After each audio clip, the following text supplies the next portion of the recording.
When you grow up in poverty, you don't take chances. You go the safe route, you go to college, get a job, work 30 years, retire. And in Indianapolis, that's kind of been the mode in our Black communities, right? People just haven't taken chances. So the entrepreneurial mindset, the entrepreneurial spirit that I think needs to be unleashed in this city, the way we embrace innovation, just think differently about how we solve problems, the way we come together to do it.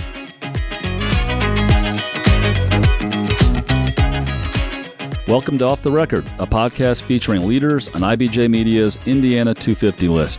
I'm Nate Feltman, CEO of IBJ Media, which publishes the Indiana 250, a list of the most influential business people in the state. Today, I'm joined by Emil Ekiyor, CEO of InnoPower, an Indianapolis nonprofit that supports innovation and economic development in minority communities. Emil left his family in Lagos, Nigeria at age 15 to pursue his dreams in America. He lived with a host family in Daytona Beach, Florida, and played basketball, soccer, and football in high school, and received a scholarship to play football at the University of Central Florida. Emil went on to play football professionally with the Tampa Bay Buccaneers, Atlanta Falcons, Oakland Raiders, and our Indianapolis Colts. His lone season with the Colts was in 1998, the same year Peyton Manning was drafted. After retiring from the NFL, Emil started several businesses, including Enabec Solutions, which worked with companies in both the U.S. and Nigeria. He served as National Executive Director of the GEO Foundation, a nonprofit focused on building charter schools, and the president of the Indianapolis chapter of the Indiana Black Expo. Today, as founder and CEO of InnoPower, Emil is working to create more opportunities and economic development in Black communities here in Indiana, as well as sub-Saharan Africa.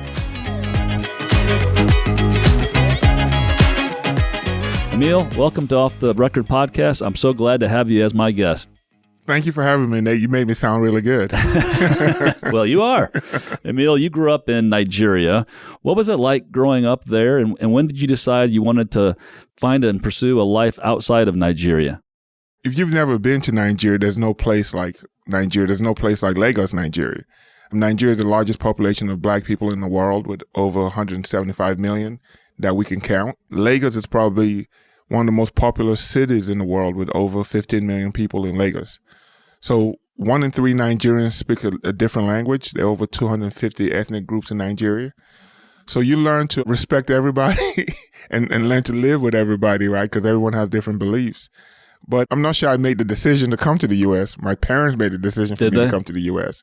At the time in Nigeria, the economy was going bad. The military had just taken over. So my father felt, it was time for me to pursue opportunities and come to the U.S. to do that. And I remember when they told me, obviously I have 7 sisters and 2 brothers. I was sad. I was leaving. But I remember walking out the room to my boys and saying, yes, I'm coming to America. Like, in 10 years, I'm sending for all of you. You guys are coming to join me. So it was a sad day, but it was a very exciting day for me personally, just because of all the opportunities that exist here in the U.S. And you said you've got a big family, 7 sisters, 2 brothers. Did some of your siblings also end up coming to America, or do you have a lot of family still in Nigeria? No, most of my siblings end up coming here to pursue. Once I got here and got settled in, my brother came in. I have a brother who graduated from the DeVos Business School in Orlando, University of Central Florida. I have 2 sisters that graduated from Columbia.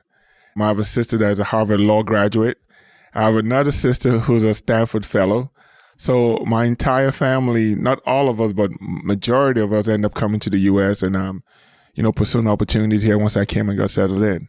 That's an amazing story of success and fortitude. And obviously your parents had a huge impact on you and all of your siblings. Pretty amazing.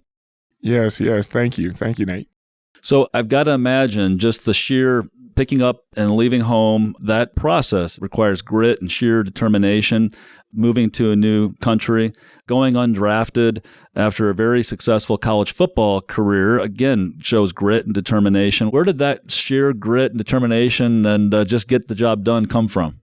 So when I came to the U.S., funny enough, I could tell the story today and laugh about it. I came on a 6-month visa. So after 6 months, I was basically illegal at 15 years old. So the grit and determination came from you didn't have any other choice, right? Right. You had to make it, and the choice wasn't going back. So whatever I had to do to just make it here and be successful. And there was no doubt in my mind coming here because I felt that there was so much opportunities. One of the things I say today is when you wake up every morning in this country feeling like opportunities exist, just the dopamine of the pursuit, right, makes life so much different. But when you wake up feeling that opportunities don't exist, then you might as well just leave this country and go somewhere else because life becomes so much more difficult. So I came here understanding there was opportunity here, and it was just always one class away, one relationship away, one deal away from making it. So it made things a lot easier just because I felt like, there was a chance to make it here. It's amazing. I've traveled the world. I've had the fortunate opportunity to do that. And that's one of the things that always hits me is that while we have our challenges in America, we also have so much opportunity, more than I would say a lot of countries offer. And sometimes we forget that. But your story, and often it's an immigrant story that shows just what opportunities exist here. And it's usually, you probably know this, a lot of the startups in this country and the innovation in this country comes from immigrants. And your story definitely is similar to that effort. Tell me a little bit about going undrafted. And there's a lot of great successful stories in sports in general about people, not being picked initially, but then just through grit and determination, make it. How did that go? And tell us a little bit about what drove you to make it to the NFL. First of all, in high school, I remember after my junior year, friends of mine convinced me to play football. I had never played. And after my junior year, I was just so bad, right? I couldn't put on my pads, didn't know anything about the game. But I went to a pretty good Catholic high school in Daytona Beach and just worked hard with my coaches all summer, ended up getting a scholarship offer my senior year. And then my junior year, they had told me, like, hey, look, you have all the traits and the skills. If you work hard, you have a chance to get your college paid for. And I was like, oh, man, I really love this country. I can go to college for free. So just that work I put in that summer and then end up playing my senior year and getting a scholarship offer, going to the University of Central Florida. Just the environment, the college environment for athletics is unbelievable. And keep in mind, this was 3 years after leaving Nigeria. So I was getting all these amazing experiences, made it so much easier for me to meet people and assimilate to the culture here. And it was just the next step, right? Going to the pros was just the next step in success. So if you were going to be successful as an athlete, the next step was to get to the NFL. For my family, going to college was good enough, right? They were done. They were like, okay, you come back home. You're done with college. But I ended up going to Tampa with Tony Dungy, and that was life-changing. We had some amazing, amazing leaders. We had Tony Dungy, Herm Edwards, Lovie Smith. All of those guys were on that staff. Amazing players with John Lynch, Warren Sapp, Derek Brooks. So my NFL experience wasn't what I wanted. I wanted to have so much more success. But when I look back at my NFL career, it was game-changing for me. I met so many friends, so many relationships till today. I learned so much about professionalism. And when you're in the NFL, everything you do is about getting better. Every day you wake up is about getting better. The competitiveness is so high, right? It's such a competitive environment. The scrutiny is high. The attention to detail is high. Everything is black and white. There's no gray. Either you can do it or you can't do it, right? Right. So all of those things really helped me in life, just that experience in the NFL and just waking up every day locked in and getting better. When I left the NFL and came to the real world, and I saw that, wow, everybody doesn't have that same approach to getting better every day. So, I tell NFL guys today that we have so much of an advantage because of the environment we've been trained in.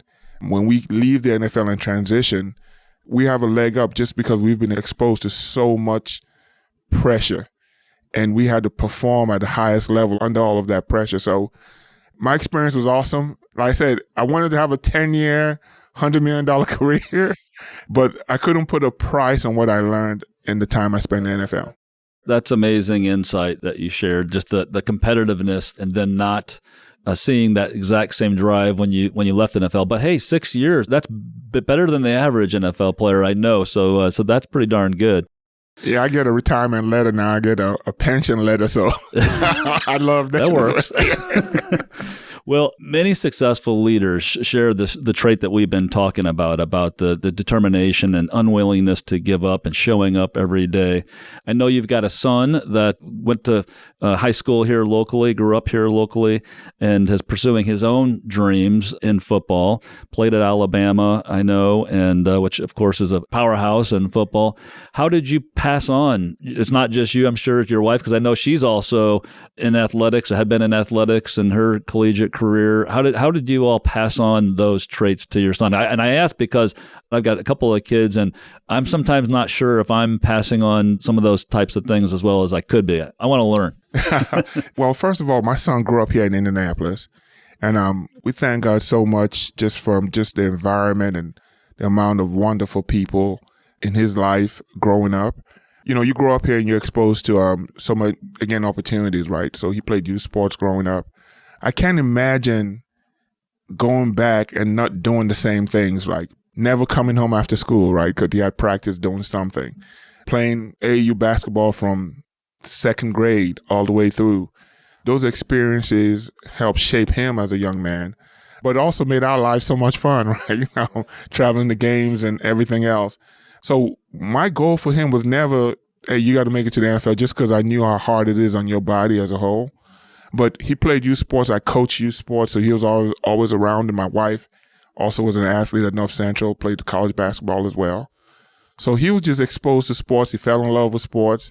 He got his first scholarship offer from the University of Michigan his freshman year at Cathedral. And I saw a change in his approach to just day to day, right? He was so locked in on getting better as well. You know, you go through life as a dad and you just praying like your kids don't get in trouble and all those things.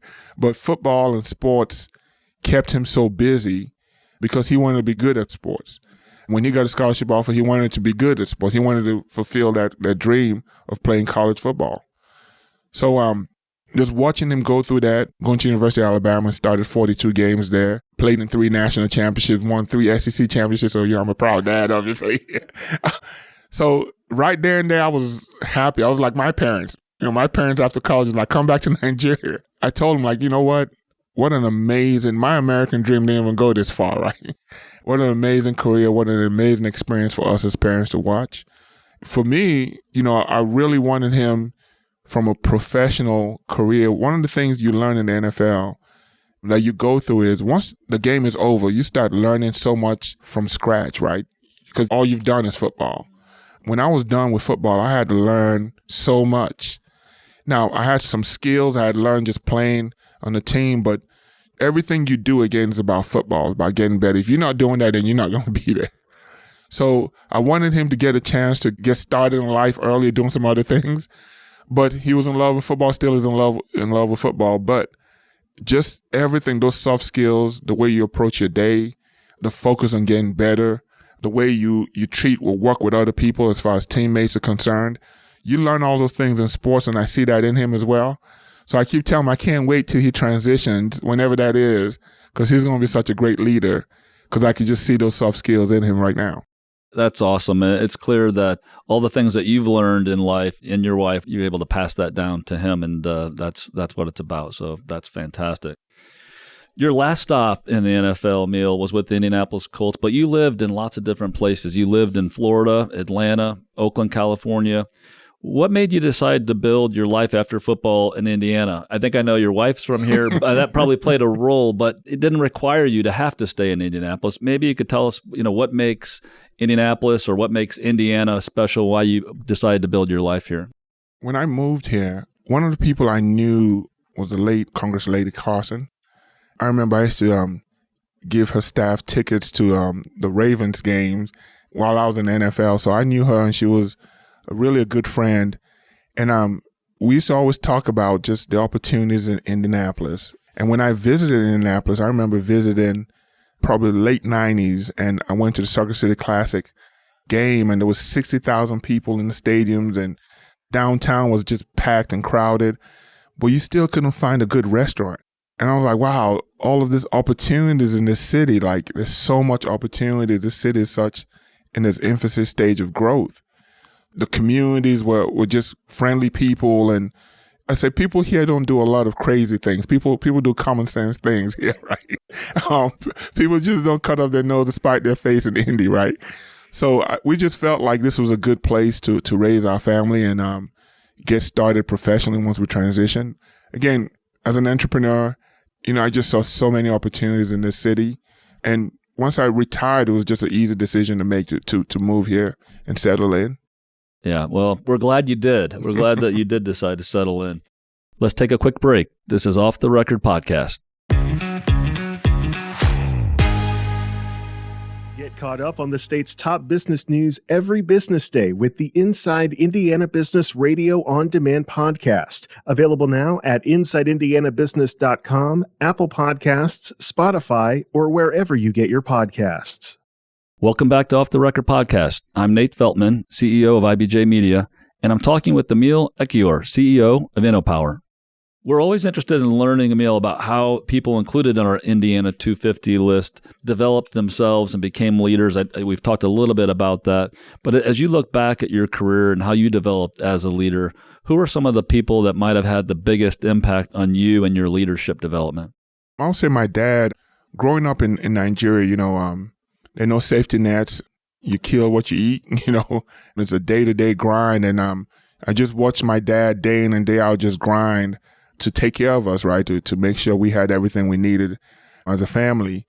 So just watching that, even though I left home at 15, I didn't know how much impact it had on me till I just started just doing things I saw him do.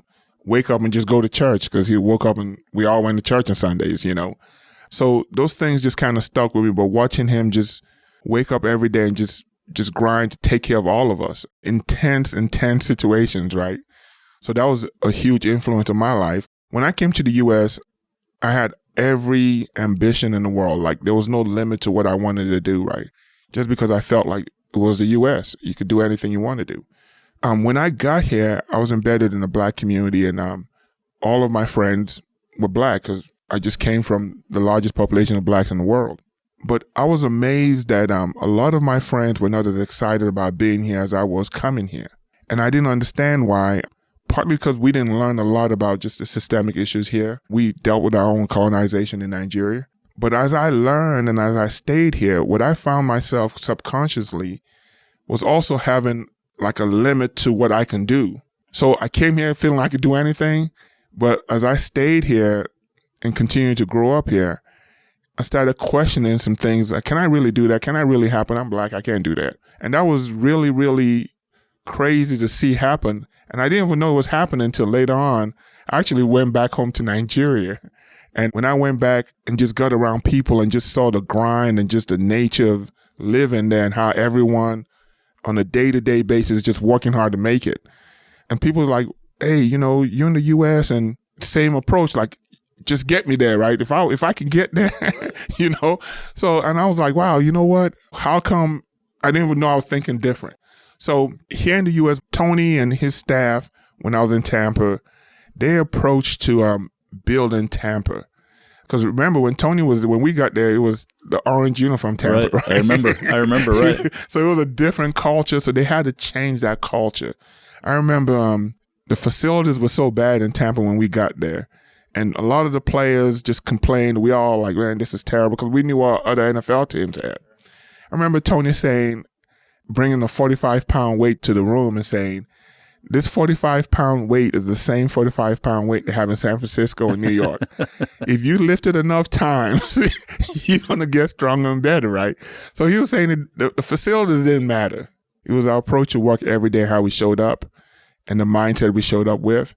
And those kind of lessons, just watching him as a man come in and change the entire culture of our organization, pretty much get everyone to believe that we can win. That influenced me so much, not at the time, but later on, just coming to work every day and seeing that approach. Everything was so consistent. Like we didn't do a lot of things different. Like when you came in, you were plugged in, you could come to work blindfolded. So seeing that was amazing. The last person that really was later on in life once I moved to Indy was Dr. Eugene White. Former IPS superintendent. Dr. White was one of the most amazing men that I've been around as far as, again, consistency, his vision and his belief in what he wanted to see happen. the way he treated people on a daily basis, his honesty, the way he dressed every day. All of those things as a young man, as you're trying to shape yourself professionally, it's amazing how you see other people and they just have an impact in the way they say, like, you know what, if I had to do it, I want to do it that way. So I would say my dad, Tony, and his staff at Tampa, and then Dr. White really shaped my approach professionally, how I wake up every day professionally. Those are great insights and great people, and what an opportunity to learn from some greats. So to stick on the leadership topic for a minute, in terms of what drives you as a leader today, are there core values that inform your leadership style and now play a part of your leadership and success? You know, I've always learned, well, sports also taught me this, is you win with people, right? You know, I've been on teams with great coaches, but we just have great players, right? And we didn't win. So you win with people and having great people. Great people do great things. So the way you treat people, the way you show your appreciation for people really matters if you're trying to do anything in life, I think. And it's so hard to make a difference in anything if you just don't have those kind of people with you. So really try to take pride in, I know in my life, I had people great in my life. So try to be great in other people's life, right? Just try to make sure that I see the good in people most of the time. And when I do, I try to point that out. But I try to surround myself with just good players. Like, I want to win in everything I do. And I understand to do that, I just need good people around me. So recognizing that and finding and identifying talent and just sticking to that talent, right, I think is my approach. I can identify with that. I've done my best to try to surround myself with people here at the IBJ and beyond, and it makes all the difference in the world. Amen. You're right. Well, moving on to what you're doing today, you founded InnoPower in 2019 and have served as a CEO from the beginning. What inspired you to found InnoPower, and tell us a little bit about InnoPower's mission and priorities? As we talked about, everything, most people, your life experiences and environments shape who you are as a person, as a man, in a lot of cases.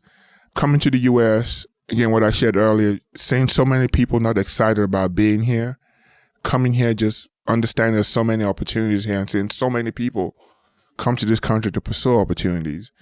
And then going on into the NFL, playing in the NFL, leaving the NFL, learning so many just unbelievable things in the NFL, staying in different communities and seeing that if you stayed in Tampa, if you stayed in Oakland, if you stayed in Orlando, you could almost take a lot of those black communities and just plug it in the same things. And it was so amazing to me that, you know what, so many people with so much talent. I've never met a young person said, you know what, I don't want to make it. But how do you make it? So one of the things I shared is when I came here, I got plugged into this sports infrastructure, right? And I had some traits and some skills. And once I got plugged into it, I kind of just went through the process and made it to the NFL 5 years after coming from Nigeria, right? But if you're a young person and you want to be an entrepreneur, you want to be a tech executive, those same communities we talk about, you could walk into those communities and the young people could tell you the process to make it to the NFL. They could tell you the process to make it to the NBA. They could tell you the grade point averages they have to make. But they couldn't tell you, how do I become an entrepreneur? How do I become an executive? We felt like the infrastructure that's needed for you to plug in as a young person and just go through that process didn't exist. So many young people, and I say young people because I think if you're going to build anything, you start with the youth, right? Wake up every day and get on the bus, not feeling like opportunity exists. So how do we change that? How do we, one, understand and embrace that we do have a lot of opportunities in Indianapolis, so we make it local. But how do we get people to waking up every morning and feeling like opportunity exists for them as well? So we really felt like we've seen so many things happen. We've seen so many well-intended programs or initiatives, but we've seen so much come and go in my short time in Indy. To change things, we have to embrace innovation. We have to embrace the power of innovation. What does that look like in our communities here locally? And keep in mind, I've also seen things in Africa. When I left Nigeria, 25% of the homes had landlines. When I came back, 90-some% had smartphones. Yeah, isn't that amazing? They leapfrog. Oh, they skipped beepers, the big phones, all of that, right? They went from no landlines to smartphones. It changed so much. People were leveraging technology to solve problems, creating ventures to do just that. And it's happening all over Africa today. But when I come here in the U.S., sometimes very well intended. Nobody wants to do anything bad, but we double down on ideas that we know don't work. So embracing that innovation and that concept of innovation, right? Being more risk averse in this communities, because when you grow up in poverty, you don't take chances. You go the safe route, you go to college, get a job, work 30 years, retire. And in Indianapolis, that's kind of been the mode in our Black communities, right? People just haven't taken chances. So the entrepreneurial mindset, the entrepreneurial spirit that I think needs to be unleashed in this city, the way we embrace innovation, just think differently about how we solve problems, the way we come together to do it. And I've seen it happen in different areas, right? I've seen our downtown community just get built and continue to blossom and grow. So we can do it in this city, but we can't do it if we don't open the minds of people to think differently, right? So we started InnoPower in 2019, 2018, from an aspect of how do we develop talent in a different way, right? Why do kids go to high school and have to take French for 2 years when they can just use their cell phones and right. How do we do things differently to accelerate growth in our Black communities? The key word is accelerate. Things are going to change. It's just going to take 2 generations if we don't change things. But the community and the community members, the energy has to come from them. I talk about the Deion effect quite a bit to people like Deion Sanders and the energy he brings. And even though he's changed so much about college football, people are just so excited about his energy and how positive it is. And we need that kind of energy today here in Indianapolis. But we're not going to get that energy if we do things the same old way. So InnoPower is the power of innovation. How do we solve problems to create opportunities in a different way? And when we say in our Black community, we mean here in the U.S. and also Sub-Saharan Africa. That's awesome. Awesome stuff.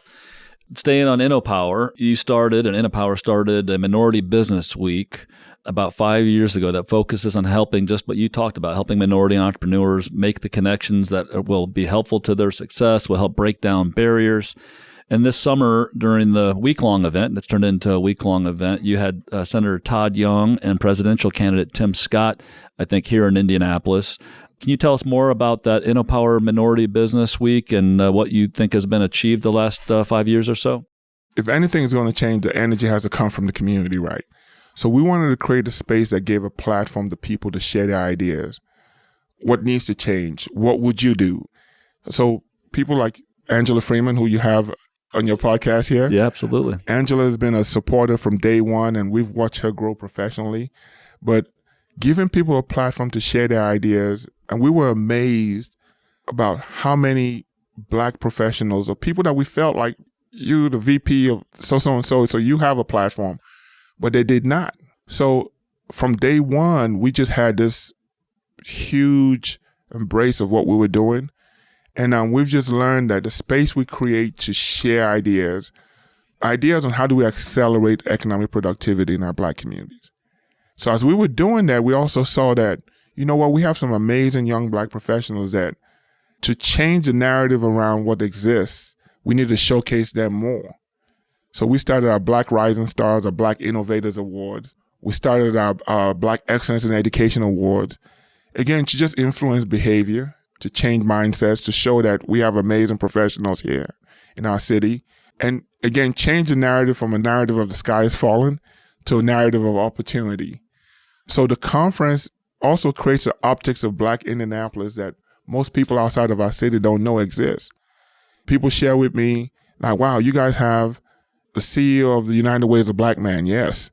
The CEO of LISC is a Black man. Yes. The city council president is a Black man. Yes. Most people outside of Indianapolis don't know that. So the optics we share, we also say makes Indianapolis an attractive place for Black professionals. So we're so excited about how the conference has grown from a 2-day conference to a week of celebration, really, and showcasing the amazing talent we have here in Indy. So look forward to IBJ joining us soon. Absolutely. No, that's exciting. So kind of staying on kind of how things are going in Indianapolis, as I touched on earlier, you've lived in lots of other cities. I'm sure you visit lots of other cities today. How do you think Indianapolis compares when it comes to supporting minorities and providing opportunities to succeed? How do we compare it to other cities? And what more could we be doing? I know you're working on this, but you maybe just touched a little bit on lifting people up and showing them opportunity versus always focusing on the negative. But how do we compare, and what more could we do?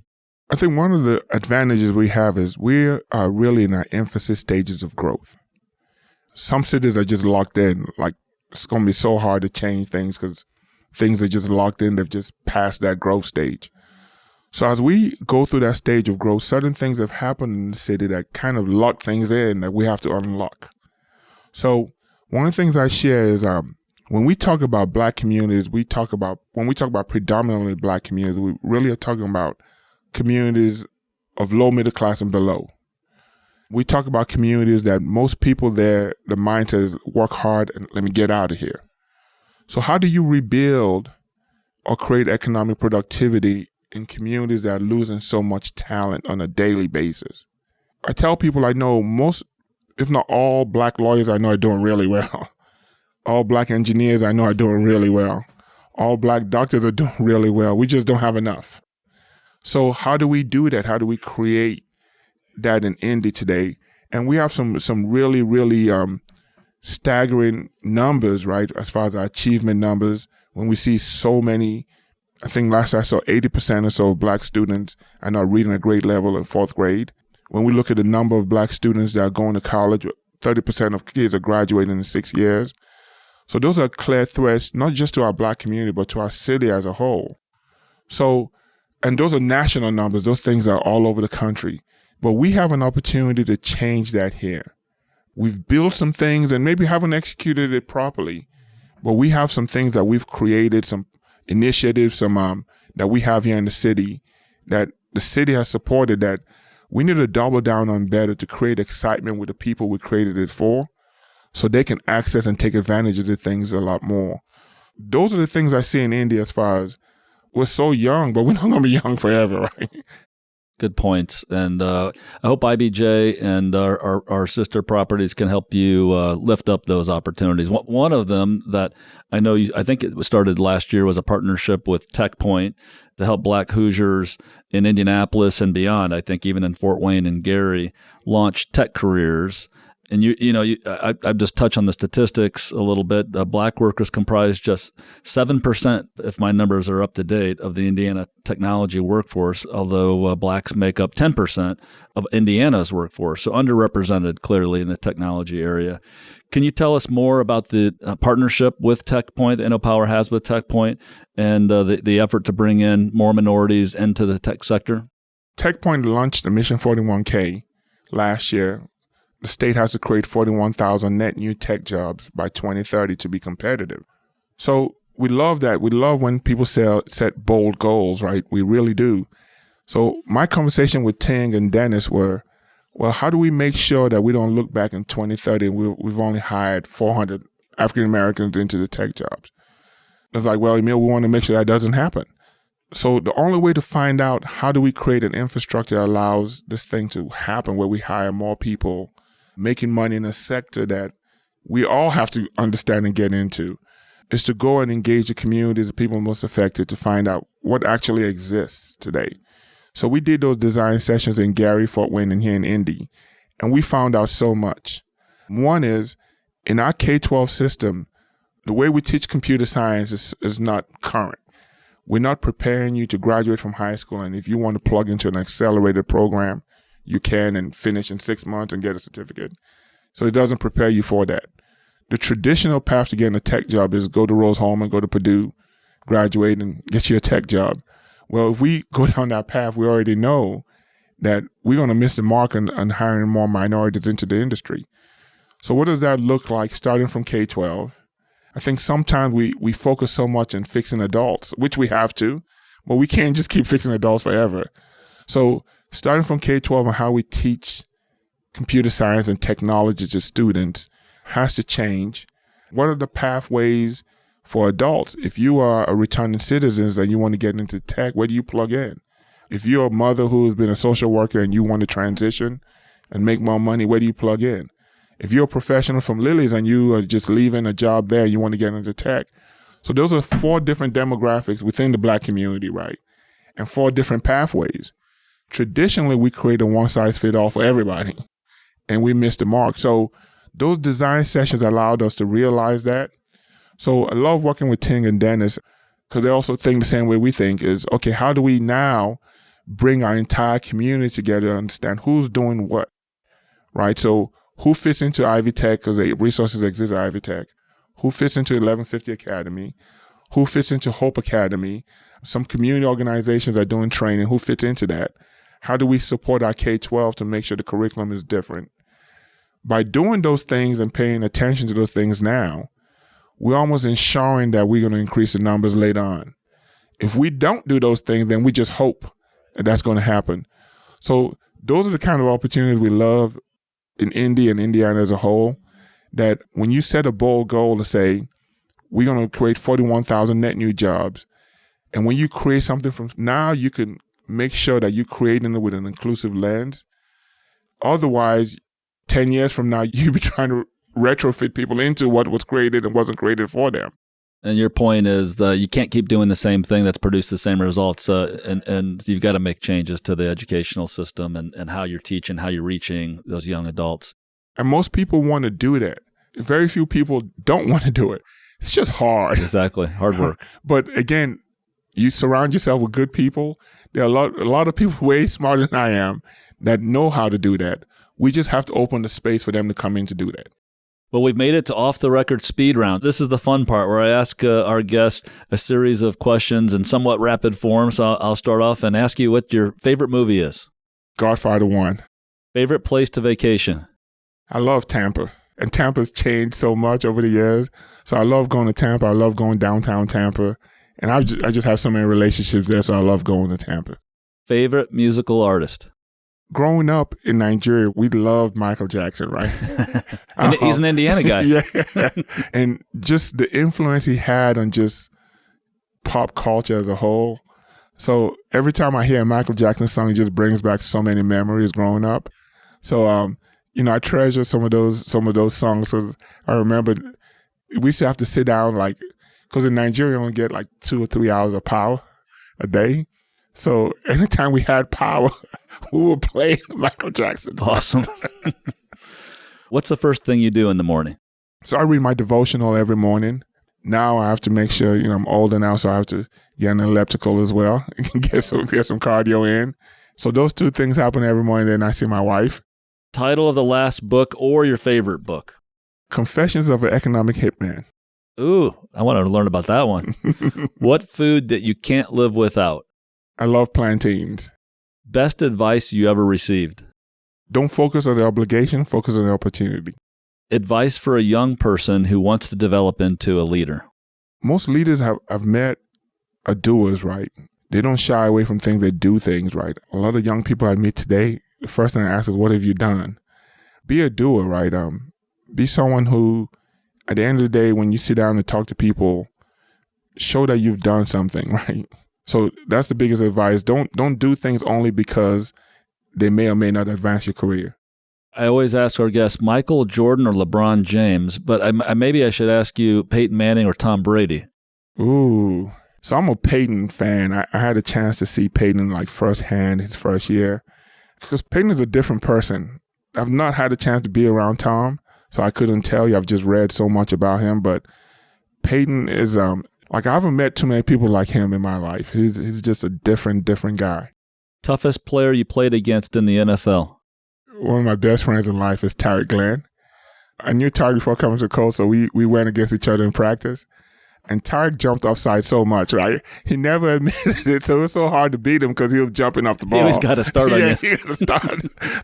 But Tarek was also just a freak of nature. He was a big, strong, athletic guy, smart. So as an offensive tackle, as a defensive end, it was hard going against him because he was just a different kind of athlete. Well, Emil, thank you so much for joining me on Off the Record podcast, and thank you for all you're doing in our city and our state. Thanks, Emil. Thank you. This has been fun. Thank you so much. Thanks to Emil Ekiyor, CEO of InnoPower, for our conversation today.